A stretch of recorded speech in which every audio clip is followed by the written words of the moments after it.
કાશ્મીરના પહેલગામમાં આતંકવાદીઓ દ્વારા નિર્દોષ લોકોની ધર્મ પૂછી ગોળી મારી હત્યા કરવામાં આવી હોય, જેને લઈ શ્રદ્ધાંજલિના ભાગરૂપે સનાતન હિન્દુ એકતા સમિતિ ઝાંઝરડા રોડ દ્વારા ઝાંઝરડાના ચોકડીથી સિદ્ધનાથ મંદિર સુધી મૌન રેલીનું આયોજન કરવામાં આવ્યું.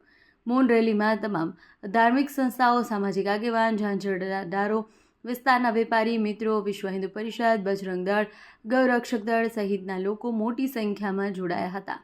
તેમજ કોર્પોરેટર સંજય મણવર સહિતના પદાધિકારીઓ પણ રેલીમાં જોડાયા અને સિદ્ધનાથ મહાદેવ મંદિર ખાતે રેલી પૂર્ણ કરી હતી. પાકિસ્તાન મુર્દાબાદના સૂત્રોચ્ચાર સાથે આતંકવાદીઓના પુતળાનું દહન કરી સરકાર પાસે આતંકીઓને મોતની સજા આપવા માંગ કરી છે.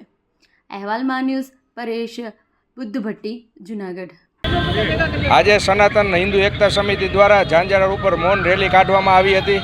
જે રેલી કાઢવા માટેનો મેન સંદર્ભ એવો હતો કે જે કાશ્મીરમાં આતંકવાદીઓએ જે હિન્દુ ભાઈઓની હત્યા કરી છે તેને સતત શબ્દોમાં અમે વખોડી કાઢીએ છીએ અને જે લોકોએ ધર્મ પૂછીને ગોળી મારી હતી અને એમની હત્યા, નિર્મમ હત્યા કરવામાં આવી હતી, એવા બાયલા લોકોને, એવા છક્કા લોકોને એક જ અમે શબ્દ કહેવામાં માગીએ છીએ કે જે નિહત્તા લોકો હતા એને તમે માર્યા તો એકવાર અમારી સામે આવીને જુઓ, અમે તો લડવા તૈયાર જ છીએ. અને આવા લોકો જે હલકા લોકો છે, જેને હથિયાર વગર મારેલા છે અને ધર્મ પૂછીને મારેલા છે, ખાસ આવા લોકોને અમે સતત શબ્દોમાં વખોડી કાઢીએ છીએ અને અમે કાયમી ધોરણે એની સામે લડવા માટે, ઝઝૂમવા માટે તૈયાર છીએ. આગામી સમયમાં જો સરકાર કાંઈ કડક પગલાં નહીં લે તો સમગ્ર હિન્દુ સમાજ, સમગ્ર ગુજરાતમાંથી બધા લોકો સાથે જશે અને અમે કાશ્મીરને જઈને બતાવશું કે હિન્દુ કોણ છે, હિન્દુ સબ એક હે, હિન્દુ સબ ભાઈ ભાઈ હે. આવા લોકો જે નિર્મમ હત્યા કરી છે એ લોકોને કડકમાં કડક કાર્યવાહી થાય, નકર અમે લોકો જેને હાથમાં કાયદો લેતા અચકાશું નહીં. જે અમે અપીલ કરીએ છીએ સરકારને,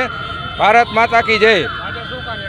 આજે પુતળા દહનનો કાર્યક્રમ હતો અને મૌન રેલી કાઢવામાં આવી હતી ઝાંઝરડા ઉપર, જેમાં વિશ્વ હિન્દુ પરિષદ, બજરંગ દળ, ગૌરક્ષા સમિતિ અને સમગ્ર સનાતન હિન્દુ સમાજ, બધા લોકો અને વેપારી એસોસિએશન સાથે જોડાયા હતા.